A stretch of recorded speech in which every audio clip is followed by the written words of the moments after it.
téléspectateur yu ITV di leen dalal jàmm seen émission kennu askan wi ñu am mbégte dellu si fi naka noonu tey jii ñu am mbégte dalal docteur Safiétou Thiam nekk secrétaire exécutif du CNRS du comité national de lutte contre le sida naka noonu Safiétou Thiam nekkoon na fi ministre de la santé atum 2007 ba 2009 naka noonu Safiétou Thiam médecin spécialiste en santé publique et maladies infectieuses expert VIH sida depuis plus de 20 ans docteur Malé dalal jàmm ci plateau kennu askan wi fii si ITV. El Hadj Malick maa ngi lay fay. di la nuyu di nuyu waa ITV di nuyu seen téléspectateurs yëpp. alors docteur yow nekkoon nga fi ministre de la santé ku ni docteur Safiétou Thiam sa xel dem si wàllum VIH sida sa xel aussi dem si wàllum CNRS loolu yëpp dañ ko yaatal ci kanam tuuti alors coronavirus tey jii mu am. benn at fii ci Sénégal ñu gis ni ba mu fi duggee ba léegi décès yi toll na ci 888 34 832 positifs 29 402 guéris ak 45 000 wala ak 4 541 sous traitement soo doon def taxaw seetlu ci feebar bi lan ngay wax docteur Safiétou Thiam. su ma doon def taxaw seetlu. oui dinaa wax ni depuis at coronavirus dafa ñëw. bouleversé àddina bi te li gën a xaw a jafe ci seetlu bi mooy gisuñu beneen cat bi xam nga dara day door nga gis cat bi ngay door ngay jàpp gis fa muy jeexee tey jii ni pandémie bi demee xëy na am nañu tuuti lueur espoir ak vaccin yi door parce que dafay door juste suñu dëkk mais taxaw seetlu bi mooy gis nañ ni benn feebar bu bees ñëw na bouleverser habitude yëpp parce que dafa nekk lu bees tax indi lu bees sur tous les plans sur le plan ñun ci niñ koy jàngate épidémiologique mooy feebar bi kan la war a dal xëy na après ci kon ni ñuy demee dem nañu ba jàngat sax ñan lay gën a faagaagal mais ñëpp la mun a dal yan organe ñu xalaat ni grippe lay commencé xëy na c'est une mauvaise grippe ñu gis ni après day nekk feebar boo xam ne day dem ci deret mooy ne day dem ci organe yëpp donc mun na jàpp cër yëpp mu nekk feebar boo xam ne man damay xalaat ni tant que jeexul tàkk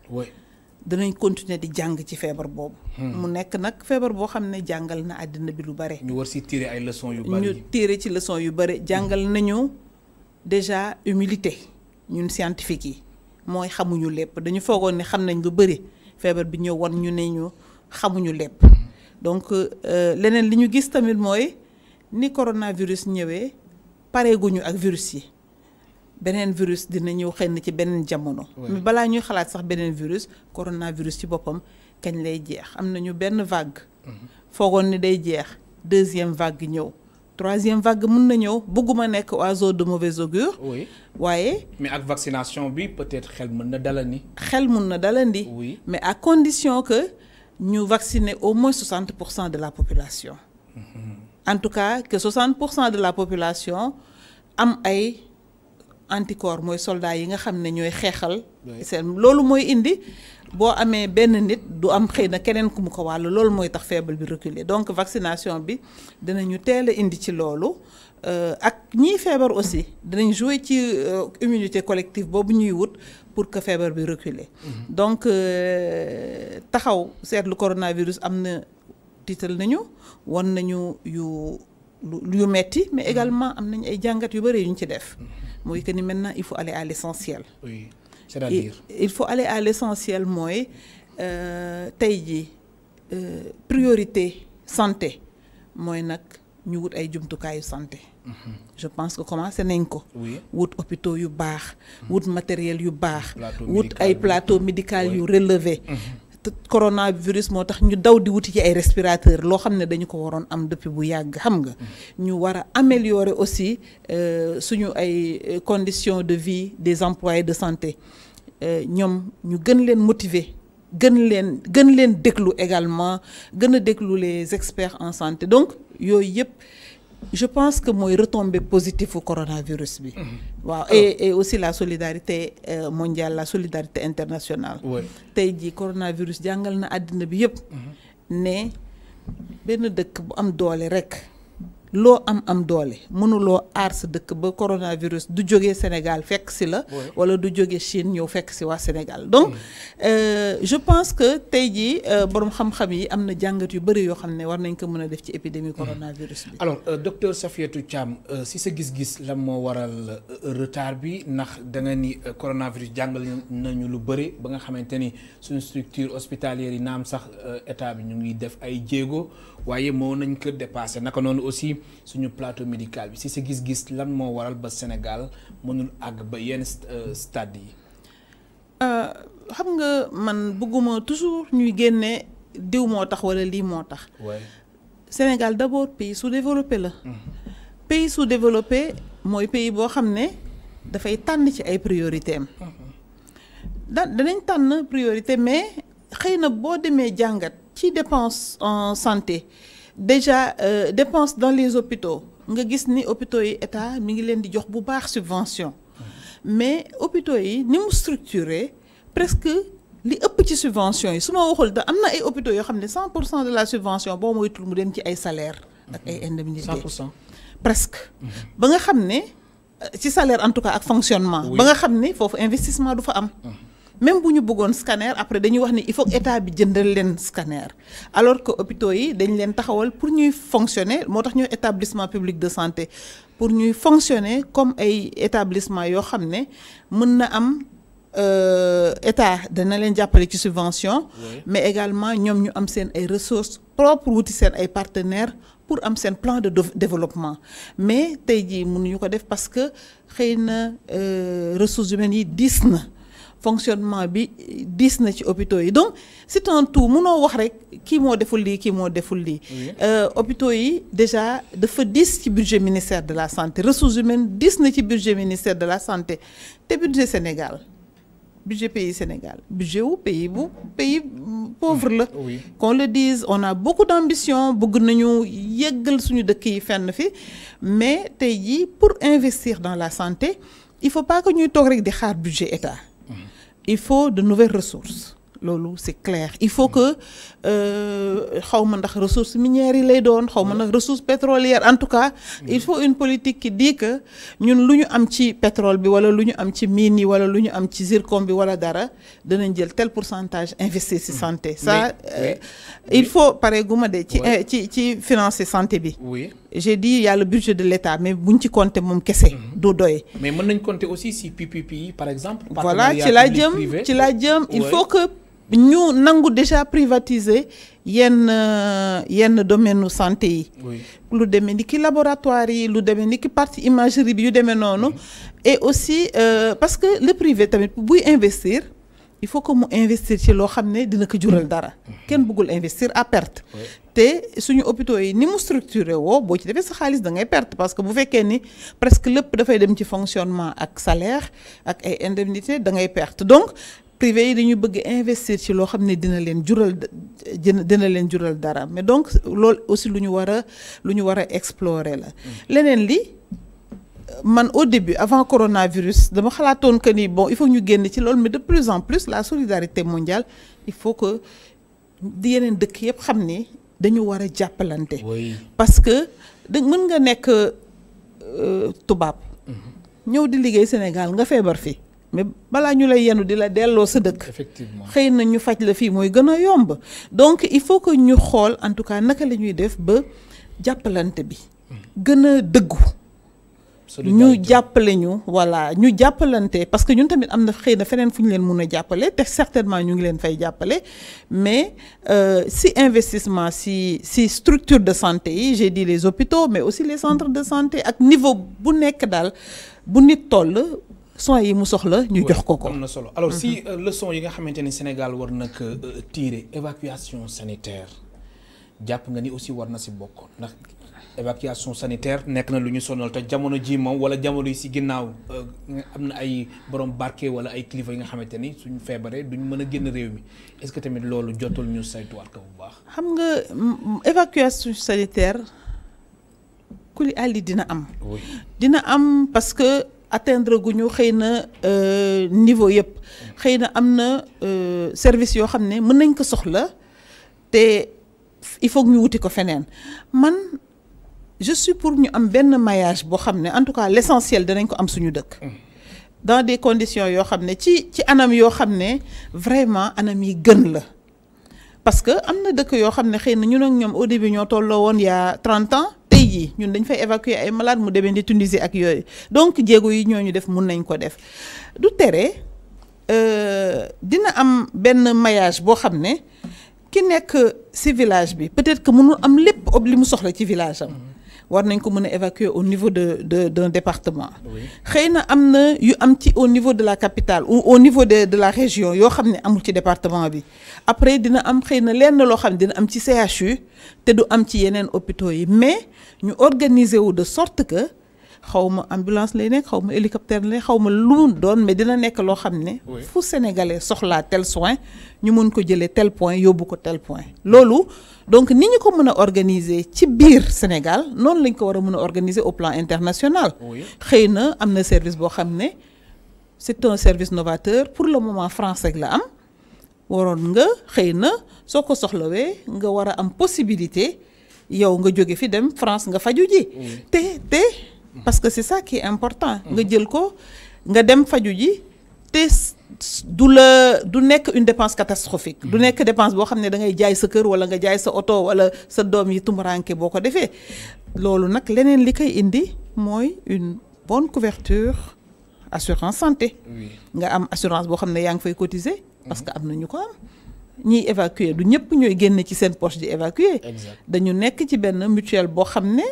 mutuelle boobu am na évacuation sanitaire donc yooyu yëpp je pense lu ñuy organiser la mais avant tout ambition la boo xam ne il faut que ñu am ko. alors gestion wu coronavirus gestion wu crise sanitaire bi nanga nga gisee par rapport ak li fi jot a am mesures yi restrictions yi couvre-feu état d'urgence. D'abord la gestion en tant que telle. gis nga gestion bi man sax du ma hasardé wu di wax ndax baax na wala baaxul.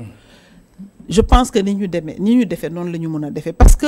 c'est une gestion boo xam ne dañu doon def di jàng en même temps. loolu moo tax ma ne la coronavirus daf ñu jàngal humilité. c'est une gestion du learning by doing da ngay jàng ci def bi ngay jàng. di changer di rectifier man moo tax soo waxee ni man bi mooy sama stratégie du ma ko changer loolu amul fenn. da ngay teg stratégie. muy changer au fur et à mesure muy changer au fur et à mesure. donc teg nañu stratégie Sénégal tàmm nañu xëy na peut-être même souvent mieux que pays européens parce que ñoom amuñu woon les maladies genre feebar yi di leen sonal nekk ay épidémies yu demee noonu. donc ñun tàmm nañu cette approche de santé publique pour gérer les maladies. léegi dañuy dem ba ci biir ñu gis ni am na fenn fu mu sooxee ñu rectifier mooy bi ñuy commencer xëy na c'était juste une gestion institutionnelle après ñu jékki-jékki ñu ne il faut communautaire yi dugg il faut que ñu changer lii il faut que ñu def lii donc man ce que je sais mooy que ni kenn amul la bonne stratégie ñëpp dañuy jéem te ñëpp ñoo bokk fi ñu jëm objectif bi mooy ñu régler problème coronavirus donc li ñu war a ñun ñëpp wone rek mooy que ni xamuñu woon feebar bi jàngal nañu yu bare te jeexagul parce que feebar bi jeexagul comme jeexagul dañuy continuer jàng ba mu jeex ñu toog nag évaluer analyser segg ne beneen yoon bu coronavirus ñëwee nii lañ koy xeexee te bu boobaa dina gën a yomb dina gën a gàtt mais bii pour wax ni ñun ñoo xam naka la vraiment yëf bi muy ñëw kenn xamul naka la alors jamono ji couvre-feu coow li bëri na am ñu jàpp ni amul benn effet bu muy def ci feebar bi alors yow Safiatou Thiam nekkoon ministre de la santé atum 2007 ba 2009 sa gis-gis nga nekk secrétaire exécutif du CNLS Conseil national de lutte contre le sida sa gis-gis ci wàllum couvre-feu bi lan la. d'abord confinement. scientifique yi wax nañ que ni confinement dina arrêter dina stopper transmission bi. kon confinement. yow nga gën a favorable. non voilà. Sénégal mënul am confinement. am confinement conditions yi loolu c'est théoriquement. oui. maintenant ñun Sénégal mënuñu am confinement. ñu ne nañu def couvre-feu man. toujours bu ñu jëlee mesure dama ci seet vraiment li nga xam ne moo ci positif xam nga couvre-feu bi lan moo ci positif mooy que ni circulation virus bi dina taxaw de telle heure à telle heure. de 21h à 5h. voilà bu dee virus bi dafa daan circuler 24 heures sur 24 léegi xëy na 18h lay circuler période couvre-feu bi 8h la xaw ma ñaata heure boobu au moins affaire yi taxaw. xëy na dana wàññi d'un petit pourcentage le risque de transmission. Maintenant corollaire bi mooy xëy na loo xam ne kenn mënu ko maîtriser parce que nit ñi heure bi ñu ngi daw. buuxante ci oto yi vraiment tegloonte ci oto yi et cetera sonn seen xol jeex xol bu jeex boobu mën a indi sax bañ a respecter mesures yi parce que seen xol dafa jeex donc yooyu yëpp tey jii war nañ ko natt mais je pense que état bi ñuy teg couvre-feu waxtaan nag scientifique yi ñoom lu leen parce que couvre-feu nekkul ci stratégie santé publique xëy na confinement la ñuy wax mais ñu xool ni Sénégal comme confinement mënu fa am li des mooy xëy na limiter les choses loolu moo tax même tubaab yi defoon confinement ñoom tamit dañu couvre-feu en se disant que dañu limiter transmission bi au moins ça permet de freiner un peu mais en tout cas ci ñun suñu jàngat ak suivi yu ñuy def parce que par exemple man kuréel bi ma yoree depuis le début dañu ne CNLS dañu ne nañu suivre ñun intervenir uñu peut-être suñu intervention c'est jàppale ministère de la santé mais nañu suivre d'après les chiffres du ministère de la santé nañu suivre juste courbe bi donc ñun bu ñuy suivre ñu jël événement bu xew ñu teg ko ci suñu courbe mais bi ñu tegee couvre-feu gis nañ ni dafa continuer yéeg en ce moment courbe baa ngi commencer wàcc peut-être que dañu commencer atteindre le pic dont on parle donc ça veut dire que au moins la moitié des gens am nañu virus bi par vaccination ou par la maladie mais je pense que il y a quelques semaines ci suñu ginnaaw transmission bi am na nu mu meloon ba nga xam ne nga gis ñëpp soj ñii naan dama grippe dama soj ñii ne dama perdre odeur moi je soupçonne que effectivement il y a eu beaucoup de gens yoo xam ne def nañu des formes asymptomatiques ou des formes simples de la maladie et xëy na loolu tey ji répercussion bi mooy on sent que mi ngi commencé courbe baa ngi commencé wàcc donc mais teewul Sénégalais yi am na si ñoo xamante ni ba léegi respecté wuñu mesure barrière yi am na si ñoo xamante ni ñu ngi xew ba tey. mais loolu moo tax mu nekk benn problème. loolu moo tax. oui dans 6 mois dans 8 mois bu seen ay anticorps yi demee lu tax coronavirus du ñëwaat. loolu moo tax ma ni on peut craindre une 3e vague. donc on peut craindre une 3e vague. parce que bu ñu changé wul comportement. ak lu fi vaccin bi nekk yëpp. su dee vaccin bi dina protéger. pour le moment lu ñu xalaat ay 8 mois à 1 an. mais pour que vaccin bi efficace également il faut que ñun ñëpp ñu vacciner ndoo parce que yow soo vacciner tey après ñeneen ñi vacciner wu dans 8 mois bu ñooñu di vacciner wu xëy na yow tu n'es plus couvert donc est-ce qu'il faut recommencer à zéro est-ce que parce que bu fekkee ni vaccin bi 8 mois la lay couvrir dans 8 mois bu fekkee ni la stratégie de vaccination on déroule ça sur 1 an ou sur 2 ans moment bi ñi mujj di vacciné wu ñi njëkkoon vacciné wu xëy na amatuñu immunité tout dépend maintenant de combien de temps le vaccin bi di couvrir donc li gën tey jii man maa ngi lire ni dans le monde il y a 94 millions de personnes yu vacciné wu donc ñoom ñu ngi gaawantu kañ lañ commencé mois passé donc ñi ngi gaawantu li gën a efficace mooy ñëpp vacciné ndoo ci diir bu gàtt te Sénégal mu ngi toll ci 35 299 waaw donc te pour le moment c'est que des agents de santé ak xëy na quelques leaders yoo xam ne pour wane yoon bi la mais la demande de vaccination est là. alors buuxante bi aussi commencé na tamit am coow li aussi bëri na ndax sénégalais yi aussi des fois sax dañuy laaj naan entre guillemets est-ce que xam nañ lu ñu bëgg am ñu doon coow ni foog kilifa yi vacciné wu ñu soogay vacciné wu am na ñeneen ñuy coow tamit ni mbir mi dafa am benn groupe bu nga xamante ni ñoom ñooy vacciné wu alors loolu nan nga gisee Safiatou Thiam. man de j'étais convaincue depuis le début. bi ñuy waxu vaccin bi nee naa leen indi leen vaccin yi. vaccin yi bu ñëwee nit ñi daañu vacciné wu. mais tant que vaccin yi ñëwul di nga dégg man duma vaccin li vaccin bi lii vaccin bi la ñëpp a bëgg dund te vaccin bi fu mu nekk nii moo mën a protéger nit ñi contre ce virus là. mooy solution bi. donc vaccin bi mooy solution bi et je pense que nit ñi comprendre nañu ko. xaw ma kañ lañ ko comprendre woon tey nag effectivement il faut que vaccin yu mat ñëw parce que vraiment nous avons peut-être un besoin de près de 7 millions de vaccins la ñu soxla xam nga. ba pare ñu mën a couvrir 80%. au moins 60%. Oui. Au moins 60% ñu couvrir ko ci vaccination bi mais c'est-à-dire moi je dis même 60% de la population waxuma 60% de la cible. Bien sûr, de la population. 60% de la population du Sénégal c'est bien au-delà de la cible bi ñu. te gëm nga ni mën nañ ko atteindre. ah mën nañ ko atteindre kay. mën nañ ko atteindre mais à travers une solidarité nationale c'est pas normal que les inégalités en santé persistent c'est pas normal que àddina bi ñuy vacciner wu ba mu am dëkk yoo xam ne jënd nañu réserve 9 fois plus pour seen population xam nga ñooñu ils sont visionnaires ils se disent que vaccin bi bu dee dafay couvrir sur 1 an ils vont protéger leur population pendant 9 ans. De ce virus-là. Donc c'est pas normal que ay dëkk sous prétexte que dañu am xaalis ñu jël vaccin yi jaay ci àddina bi yëpp jël denc ko seen dëkk mu am ñeneen ñu vacciné wul. Parce que problème mu vaccin bi man je suis persuadée que du nekk est-ce que am nañ lu ñu vacciné woo parce que ñun Sénégal bu ñu takkee suñu biir jël suñu xaalis war nañu mën a jënd vaccin mais problème bi mooy nga yor sa xaalis du tax nga am vaccin parce que ñiy produire vaccin ils n'ont pas les capacités pour produire rapidement assez de vaccins pour tout le monde. gis nga ni am na laboratoire yoo xam ne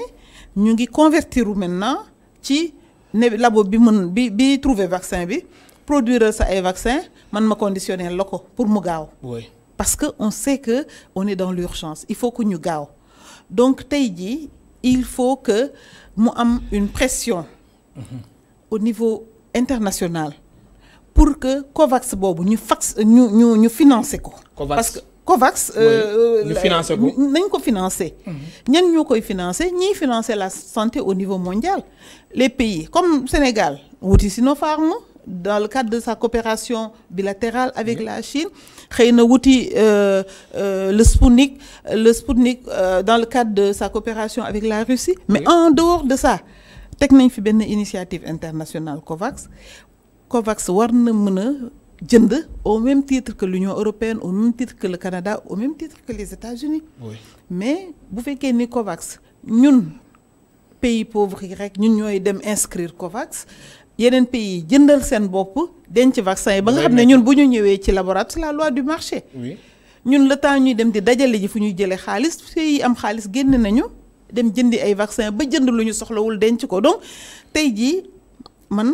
je pense que loolu loolu ci li ñu war a wax la bokk en tout cas pour man loolu moo gën a urgent. oui alors su fi vaccin yi nekkee wala dose vaccin yi nekkee te sénégalais yi entre guillemets ñàkkuwuñu ba du njiitu réew mi du ko jox yeneen dëkk yi comme ni mu ko waxee. sénégalais yi dinañ ñàkku. je pense que loolu boutade la. mais sénégalais yi danañ ñàkku. man li ma gis ni bi may ñëw nii rek ñu ngi may woo docteur Thiam fan laay vacciné waroo vacciné wu man du ma vacciné et cetera donc man sama bopp. maa ngi woo sama collègue yi nekk ministère de la santé di leen wax fan la ñuy orienter nit yi mais pour le moment personnel de santé la ñuy vacciner peut-être mënoon nañ ko sax defandoo. ñu defandoo ko concomitamment fii ñu ngi fi vacciner personnel de santé mais comme vaccin yi ñu ngi fi ñu génne aussi commencer vacciner les personnes fragiles les personnes cibles. mais bon am na district yoo xam ne boo demee ñu vacciner la beneen district nga ñëw ñu ne la dañuy def personnel de santé ba pare mais en tout cas ce qu'il faut comprendre mooy vacciner nit ñi ba pare. te vacciné woo ñii su amee décalage bi tamit moi je pense que ça ne va pas servir te li ñu ko foogoon parce que li ñu soxla mooy avec la vaccination atteindre une immunité collective c'est vrai à titre individuel dina protéger ku nekk mais ça te protège pendant un moment rek pour mu reculer réellement il faut que ñu bare vacciner ndoo au moins 60% de la population ñu vacciner ndoo comme ça feebar bi reculer. oui alors li nga xamante ni moom nga wax ci wàllum cible prioritaire yi moo tax may def transition jëm ci wàllum VIH sida Safiatou Thiam nga nekk secrétaire exécutif du CNRS comité national de lutte contre le sida cible prioritaire yi ñi nga xamante ni dañu am VIH sida waroon nañ ci bokk wala. bokk nañ ci dañu ci bokk te vraiment dañ ci bokk te je profite même de cette audience là pour lancer leen un message nit ñi nga xam ne ñu ngi dund ak doomu jàngoro sida dañu war a dem ñàkku ji ci bu ñu commencé ñàkk population vulnérable yi ñoom bokk nañ ci dans la stratégie de vaccination prévoir nañ leen ci bi ñuy calculer également je crois prévoir nañ leen ci donc dañu war a dem vacciner wu ji nañu aussi rapproché wu dem leen seeti seen docteurs yi ñi nga xam ne ñoo leen di faj te li ma bëgg a wax personnes vivant avec le VIH yi ñi nga xam ne ñu ngi dund ak doomu jàngoro sida ni ngeen amee ci ñun wóolute ba ñu jox leen garabu sida ngeen naan ko il y a pas de raison que du ngeen ñu wóolu suñu leen waxee da ngeen war a vacciner wu parce que dañu war a ñëw ñàkku dañu war a dem ñàkku ji donc loolu pourquoi ñu war a dem ñàkku parce que vraiment ñu ngi jël garab yoo xam ne état daf koy jënde lu cher loolu tey xëy na moo tax ñu am wérgu yaram bu ñu toog leneen lu ndaw di ñëw di faagaagal seen yaram donc nañu dem ñu ñàkku ji dañu war a ñàkku ji ba fàttali suñu mbokk téléspectateurs yi ñu ngi dalal docteur Safiatou Thiam secrétaire exécutif du CNLS comité national de lutte contre le sida naka noonu mu nekkoon fii ministre de la santé atum 2007 atum 2009 Safiatou Thiam nekk médecin spécialiste en santé publique et maladies infectieuses expert VIH sida depuis plus de 20 ans mu ngeen participer ci émission bi soo leen wootee ci 88 628 74 74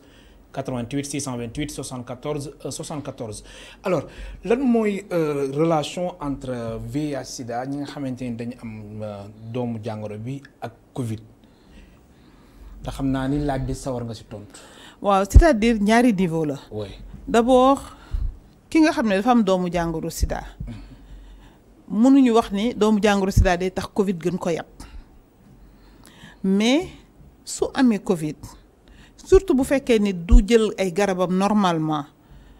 dina indi problème yi ñuy wax ak comorbidité Sénégal moom léegi foog naa xam nañ luy comorbidité mooy nga am beneen feebar boole ci Covid. Donc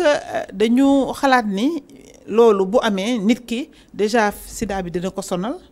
ba pare Covid ñëw dooleeku si. loolu dina ko gën a faagaagal mais bu fekkee ni mi ngi jël ay garabam. dafa war a juste moytu comme man ni may moytoo comme yow ni ngay moytoo parce que bon Covid aussi mun na ñëw yee xëy na leneen loo xam ne ma nga fa woon en plus de doomu jàngoro sida loolu mooy première relation beneen relation bi nga xam ne laa gën a sawar wax mooy ci ni ñuy xeexee ñaari jàngoro yi amul wuute bu bare amul wuute bu bare sida en 1980 dafa ñëw lëmbe àddina bi tey jii fi ñu toll ci vaccin Covid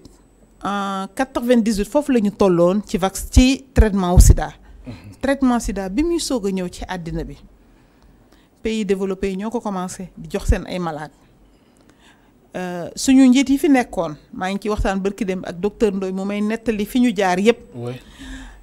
ñuy dem réunion ak mbootaayu xeet yi. ñu dajale ñëpp ne Afrique waaw comme sida dafa bare te amuñu doole ñoom soxlawul ñuy jël garab yi ñoom nañu def prévention jël ay maladies jël ay médicaments contre les infections opportunistes et cetera mais garab yi nañ ko yemale ci dëkk yi am doole. parce que alors que Afrique soxla woon na ko bu baax. mais bien sûr les malades étaient ici. effectivement les malades étaient en Afrique. Il paraît que suñu njiit yi nekk foofu ne ñoom. du ñu toog ci réunion bu ñu bindee loolu ñu jóg jël per diem yeeg frais yëpp delloo leen ko Afrique du Sud la woon Johannesburg ñibbi gis nga comportement yu mel noonu moo tax xeexu feebaru sida avancé les patients ñi nga xam ne ñoo doon dund ak doomu jàngoro sida même ñi nekkoon au nord États-Unis Canada France jàppoo ak ñi nekk Afrique réunion bu ñu organiser ñu tas ko ne fii kenn du fi réunion parce que du ñu nangu garab yi nekk au nord malade yi nekk au sud donc coalition yooyu moo indi aussi ba ñu wañaar loxo laboratoire yi ne leen da ngeen di teg programme boo xam ne da ngeen di wàññi garab yi pour les pays du sud parce que amuñu luñ ko fajee boobu traitement bi xëy na 150 000 par mois wala 200 000 par mois la fii kan moo fi am loolu donc ñu xeex ak laboratoire yi ñu teg un programme mooy le programme Access ne brevet yi nga xam ne dañuy xaar 10 ans pour mën ko jox yeneen labo pour defar ay générique dootuñu xaar 10 ans docteur nga baal ma am na suñu téléspectateur bu njëkk bu nekk ci ligne bi ñu jël ko allo bismillah allo ñu lay dégg kilifa gi fan nga ñu woowee. allo. allo. salaamaaleykum. aleykum salaam fan nga ñu woowee. waaw man maa ngi tudd Saliou Dieng maa ngi wootee Tamba. suñ mënee baal nga wàññi son wu télé bi. docteur Thiam. docteur Safiatou Thiam. bismillah. waaw dama doon laaj rek ndax garab vaccin bi jigéen bu ëmb dana ko jël. et ensuite bu fekkee par exemple da nga jël Sinopharm premier vaccin bi bon fi nga nekk beneen vaccin bi bu ñëwee par exemple beneen bi bu ñëwee est-ce que mun nga jaxase ñaari nga jël deuxième bi ci beneen kii bi quoi ci beneen vaccin bu kii bi bu beneen bu dul chinois bi quoi loolu rek laa doon laaj surtout femmes yu jigéen ñi ndax dinañ ko jël quoi merci. di la gërëm baax di la sant docteur ma bàyyi la nga tontu. waaw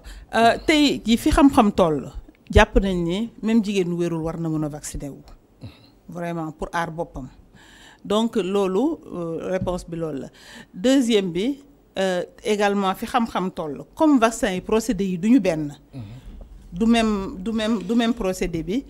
boo commencé boo jëlee sa première dose Sinopharm deuxième dose jëlal Sinopharm soo jëlee première dose AstraZeneca deuxième dose nga jël AstraZeneca noonu lañ koy doxalee. noonu lañ koy doxalee. kon dañ war a continuer si loolu rek. waaw ba beneen cycle vaccination. boo bëggee nag dans 1 an. nga bañ a jël Sinopharm jël AstraZeneca mais. parce que en fait protection bi ñaari doses yi ñoo lay jox effet vaccinal bi effet de protection bi ngay wut. donc dafa mel ne da ngay jël benn première dose bi mu commencé benn effet 2 semaines 3 semaines après nga jëlaat dose pour mu yokkal la effet bi mu commencé xam nga. donc doo footballé bal bu ndaw ba mu neex la nga footballé beneen bal bu xam ne. du sotti am na keneen ku nekk ci ligne bi suñ beneen téléspectateur allo. allo oui bonjour. allo bisimilah kilifa gi. allo asalaamaaleykum. aleykum salaam fa nga ñu woowee. maa ngi leen di woowee Mbour sa fidèle téléspectateur bu nekk Mbour rek. bisimilah suñ mënee baal nga yëkkati kàddu gi s'il vous plaît. waaw dama doon laajte rek. suñ la mënee dégg bu baax allo. waaw ma ne dama doon laajte. di rafetlu aussi si docteur Safiatou yi fa nekk. te ñu rafetlu liggéeyam lool fi mu nekk ministre de la santé. oui. parce que ñu naw xam-xamam trop ci li muy wax te di ko déglu saa su ne. te yaakaar que li muy wax ni dina am njëriñ trop ci askan bi. te di la féliciter aussi le fait que yow nga invité ko. parce que lii la ñuy xaar ci yow te yaa ngi koy def saa bu nekk te ñu lay suivre di bàyyi suñu lépp. donc di la suivre di sàkku ci xam-xam. jërëjëf. damay wax docteur dama doon seetaan keroog benn émission aussi ay naataangoom médecin yu nekk Europe ñu wax virus Covid bi day muté donc tous les 6 mois dañu war a changer vaccin loolu nag en tant man scientifique la ma xalaat ma ne bu nekkee ñun suñu réew yi amuñu doole tous les 6 mois ñu war a changer vaccin ça veut dire que donc suñu koppar yëpp sa lay dem te donc ñun suñu état yi nan la ñu mën a def ba tëral stratégie boo xam ne dañuy accompagner mutation virus Covid bi nan moom en tant que expert nan la ko xalaatee beneen bi mooy par rapport aux statistiques que ministère actuellement yi ñuy joxe ministère de la santé te moom nekkoon foofu parce que dañuy gis toujours cas ou bien maximum 2000 cas donc on est 16 millions d'habitants est-ce que allo. waaw ma ne. dégg bi mu ngi dagg de bismillah waaw. sa deuxième question bi. allo. allo. allo waaw. waaw bismillah ñu lay déglu. waaw ma ne man sama deuxième question bi c'est sur la fiabilité même des statistiques parce que man statisticien la donc dama gis sur une population boo xam ne c'est après 16 millions d'habitants et également boo xoolee adultes yi nga xam ne au moins ils occupent autour de entre 25 à 30%. ñu siy tester seulement ay maximum 2000 personnes ça me cause problème jusqu'à quand on pourra faire des tests en masse pour xam exactement feebar yi fan la toll ci dëkk bi loolu laa bëgg laaj docteur te di rafetlu teewam trop te di rafetlu xam-xamam parce que xam naa vraiment li muy def mën na ko te li muy wax aussi xam na ko. di la gërëm baax di la sant nga nuyu ñu waa Mbour docteur Safiatou. waaw naka la ñu mën a def ba prévoir mutation yi. oui. kenn mënul def dara. parce que mutation yi dafa bokk ci virus yi ni ñuy dundee.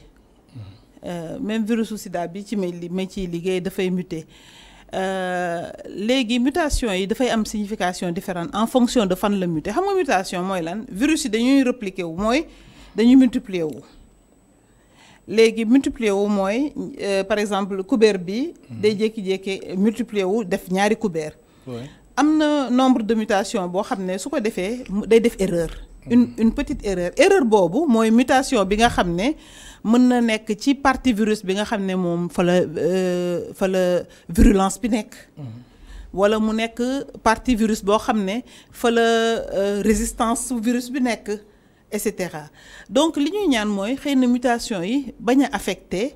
xëy na résistance virus bi boo gisee ay variant sud-africain ak brésilien léegi am na variant français yooyu yëpp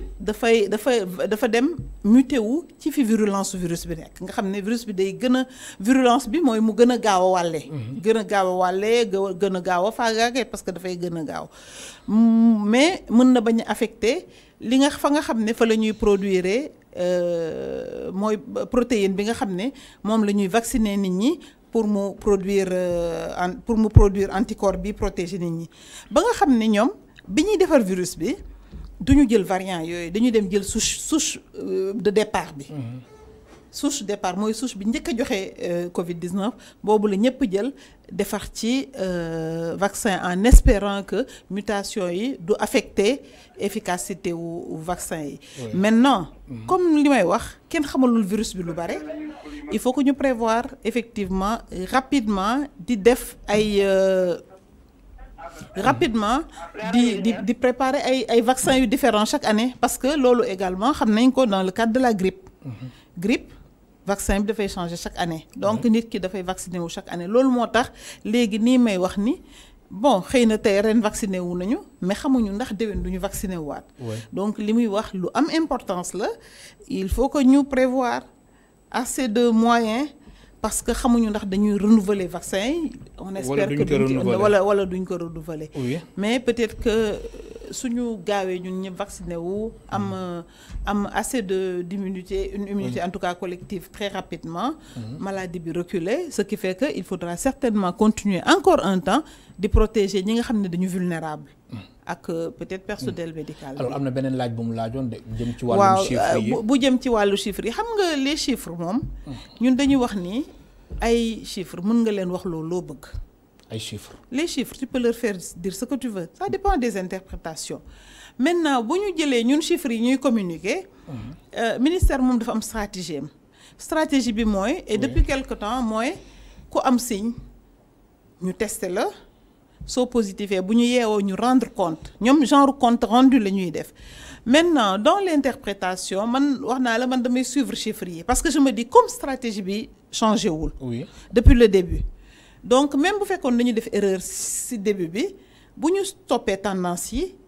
même erreur bi mooy continuer li ñuy wax erreur systématique donc c'est pas grave au moins di nga gis tendance bi di nga xam ni yéeg na même bu dee yéeg na xëy na àggul niveau réalité bi parce que même ministère ñoom xam nañ ko xam nañ ni jotuñu ñëpp donc chiffres yi ñuy joxe du ñëpp ñi am Covid léegi nii maa ngi wax ni c'est sûr que am na ñu bëre ñoo xam ne dañu asymptomatique donc boo leen testé woon ñu positif am na ñoo xam ne grippe nañu toog seen kër ne dama socc rek mais après nga dégg kii ne man dama jékki-jékki amatuma odeur yi dootuma xeeñ et cetera donc il y a beaucoup de gens certainement nit yu bëre yoo xam ne am nañu Covid te xëy na sonalu leen faj nañ seen bopp parce que traitement bi aussi pour la Covid simple c'est comme un traitement de la grippe et cetera donc chiffres yi c'est sous-estimé mais ñi koy joxe xam nañ ni c'est sous-estimé donc li ci am solo mooy xool tendance bi est-ce que mi ngi yéeg est-ce que mi ngi wàcc li ma gis ci en tout cas ci man li may seetlu mooy depuis une semaine dafa commencé wàcc mais ñaan yàlla wàcc boobu continuer parce que aussi il faut comprendre que cette statistique xam nañ ko phénomène bu mu mën a nekk dafa am une évolution normale évolution normale mooy dafay door di yéeg ndànk àgg sa càppaandaw ba mooy pic bi après bu commencé wàcc ni mu du wàcc brutalement du mënuñoo suba rek am 0 cas c'est impossible. C'est impossible. Non, c'est impossible. Mais le problème donc aussi dafay wàcc oui. dessiner la courbe normale de Gauss qu'on Oui. connaît tous. mais le courbe problème aussi mathématique waaw. mooy ñu si ñàkk seen bakkan tamit mu ngi continuer di wëy comme démb rek juróom-ñetti nit ñoo si ñàkk seen bakkan loolu aussi beneen seetlu gis Oui. nañ ko non seulement dañu seetlu lu que toll si ni 888 seetlu nañu ni mi ngi wàcc ci feebar bi transmission bi en tout cas mi ngi wàcc mais leneen li ñu seetlu mooy décès yi wàccul exact xam nga donc y a lu tax lan moo koy expliquer si sa gis-gis xam naa saturation bi la chaque jour nga ma dégg rajo yi di wax naan waaw dem nañu hôpital bi amuñu lii place amul wala woote Oui. nañ place amul mais docteur bi lan ngeen bëgg mu def ko su place amul xam nga mënoo créer place parce que aussi docteur bi dafa am obligation de moyen dafa bëgg teg koo xam ne tegul nit ñi rek pour teg la ci place nga faatu suba dafa la fa bëgg teg fenn foo xam ne dina la mën a faj nga wér bu leen fàtte ni moom tamit nit la dafa am xol oui munoo di faj ay nit ñuy dee rek donc soo amul place amuloo place xëy na toll nañ fenn foo xam ne et puis da ngeen koy dégg sax ci médiatoire bi ñu koy wax di wax ni capacité lii de réanimation lii la ñu am donc atteindre nañ ligne rouge il faut pas que ñu atteindre lii Sénégal c'est pareil et peut-être que xëy na suñu population bariwuñu mais également suñu capacité lii de réanimation yi bariwul noonu donc day am benn moment yoo xam ne les services sont saturés day am moment yoo xam ne aussi les agents sont épuisés il faut ñu xam ko Oui. depuis 1 an il faut que tamit ngeen boole ko ci jàngat bi les gens sont sur le qui-vive effectivement am na day am médecin yoo xam ne dañuy toog ay semaines duñu ñibbi seen kër xam nga nekk ci maladie donc loolu yëpp mais vraiment bëgguma ñu dugg ci qualité wu prise en charge parce que pour man suñu médecins yi ay jàmbaar lañu suñu personnel paramédical ay jàmbaar lañu te vraiment ñu ngi def lu ñu mën man chaque fois ku ma ci yónnee message wut place wala dara parce que ñun ñëpp on est sollicité je finis toujours par les encourager vraiment bon courage ñu ngi leen di jàppale góorgóorlu leen metti na yàlla baax na. alors docteur Safiatou Thiam daanaka simili yi jeex na mais foog ñu wax ci perspective CNLS comité national de lutte contre le sida daaw nañ fi dégg ci ginnaaw objectif 90 90 90 léegi objectif wala tamit perspective CNLS lan la. perspective yi dinaa si dellu si nag xam naa ci beneen émission ndax. oui bientôt ñu génne suñu rapport. exact rapport bi wane fan la ñu toll ci 90 90 90. xalaatoon nañ ci àgg. en fin 2020 parce que c'était en fin 2020 mais ñu ngi sur le terrain jóge nañ ñu ngi analyser données yi pour xool est-ce que Covid bi fagaagul suñu pour ñu àgg ci 90 90. xëy na deuxième 90 bi mën nañ ko jege wala ñu àgg dinañ fa àgg mais premier 90 bi mooy nit yi nga xam ne dañ leen war a dépister. vraiment amoon nañ problème pour que nit ñi dem dépister wu parce que. beaucoup de raisons mais surtout déplacement yi limité woon na nit ñi dañ leen wax toog leen seen kër donc mu doo wax nit ñi toog leen seen kër ba pare dina génn leen dépisté wu góorgóorlu nañu bu baax ci joxe garab yi donc loolu moo tax ma ne deuxième 90 bi duñ ci am problème parce que tegoon nañ stratégie sax mooy ku mënul ñëw jël si garab yi ñu yóbbul la sa garab mais pour nit ñi ñëw dépisté amoon nañ si ay problème donc danañ génne suñu rapport te vraiment bu boobaa balaa yàgg waaw balaa yàgg d'ici fin mars au plus tard début avril bu ñu génnee suñu rapport dinaa leen ko yónnee et puis su ngeen ñu woowee dinañ mën a waxtaan ak yéen ci perspective yi xam nañu fi ñu jëm fii ba 2023 am nañu ay ressources yu bees pour la lutte contre le sida jot nañu plus de 15 milliards suñu partenaire principal l'État s'est engagé également à faj en tout cas état mooy jënd genn wàllu ARV yi état mooy financer fonctionnement wu CNLS rétroviraux yi waaw état bi moo koy financer te ñun actuellement dañu orienté wu ci test traité c'est-à-dire ku feebar ñu jox la garab ba pare vraiment yombalal la nu mu gën a yombee jël garab yi s'il le faut suñu amee sax jox la 3 weer ba juróom-benn weeri garab pour bañ a sonal nit ki ak ay rendez-vous pour mu ñëw hôpital donc yooyu yëpp ci suñu ay perspectives la bokk. docteur Safiatou Thiam maa ngi lay gërëm baax di la sant. maa ngi lay gërëm man tamit. mu nekkoon docteur Safiatou Thiam secrétaire exécutif du CNRS comité national de lutte contre le sida nekkoon fi ministre de la santé atum 2007 atum 2009 nekk médecin spécialiste en santé publique et maladies infectieuses expert VIH/Sida depuis plus de 20 ans am na tamit yeneen yi nga xamante ni jaar yu nga xamante ni yu am solo macha allah am na ko mais dañ si jot rek lim li nga xamante ni moom lañ fi jot lim léegi di ko gërëm baax di ko sant mbokk téléspectateurs yéen tamit ñu leen di gërëm baax di leen sant amul seen fay ba suba incha allah ñeenti waxtu.